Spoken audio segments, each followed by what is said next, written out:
पुत्र श्री शनि देव की कथा सुनाते हैं, पावन कथा सुनाते हैं। शनि देव कलयुग के न्यायाधीश कहते हैं, हम कथा सुनाते हैं।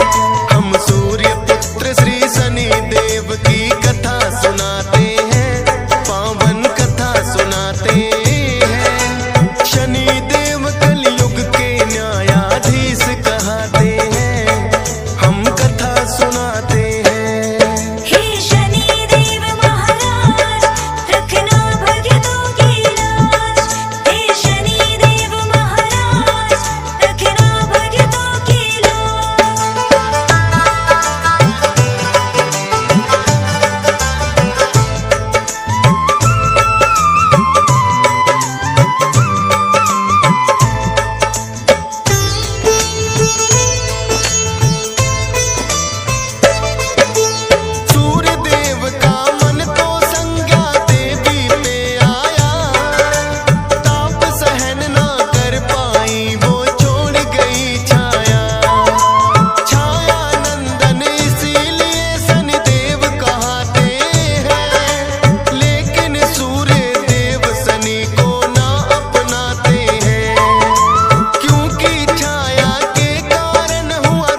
कर इनसे झुक जाते हैं, पावन कथा सुनाते हैं। शनि देव कलयुग के न्यायाधीश कहाते हैं, हम कथा सुनाते हैं। हे शनि देव महाराज रखना भक्तों की लाज। हे शनि देव महाराज रखना भक्तों की लाज।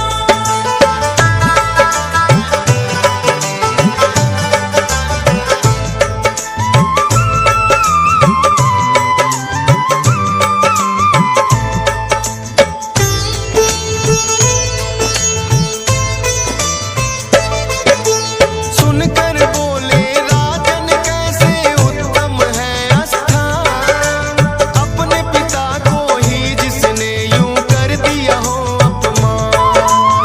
बोले राजा है पंडित है ज्ञान तेरा धिक्कार, ऐसे पापी के दरबार में करते जय जयकार। शनि देव से सहन हुआ ना राजा किए अपमान, क्रोधित होकर तुरंत आ गए लेकर काग विमान। बोले विक्रमादित्य तुम्हें मैं सबक सिखाऊंगा, कन्या राशि है जो तुम्हारी उसमें आऊंगा। इतना कहकर शनि देव ओझल हो जाते हैं, पावन कथा सुनाते हैं। शनि देव कलयुग के न्यायाधीश कहते हैं, हम कथा सुनाते हैं। हे शनि देव महाराज रखना भक्तों की लाज। हे शनि देव महाराज रखना भक्तों की लाज।